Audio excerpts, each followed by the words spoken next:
মই এটা সৰু পৰিয়ালৰ পৰা আহিছোঁ, এটা সৰু শিক্ষকৰ সন্তান মই, আৰু মোক যেতিয়া এজেণ্ট বনাই দিয়া হৈছে তেতিয়া ইয়াতকৈ দুখ লগা সংখ্যালঘু ৰাইজে মোক কোনদিন খোৱা নাছিলে।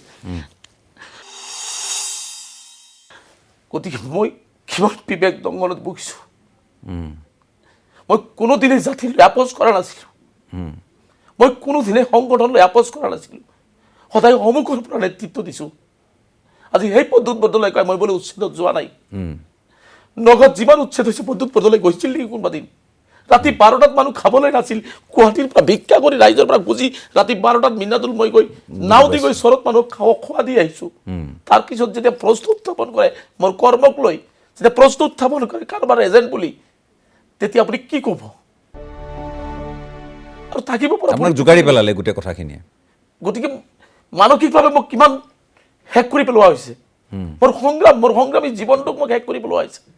মই বাৰে বাৰে কৈছোঁ মই ৰাজনৈতিক জীৱন গৌণ। মই এই জনগোষ্ঠীটোৰ লগত অসমৰ হৈ কাম কৰিব বিচাৰিছোঁ, সমন্বয়ৰ হৈ কাম কৰিব বিচাৰিছোঁ।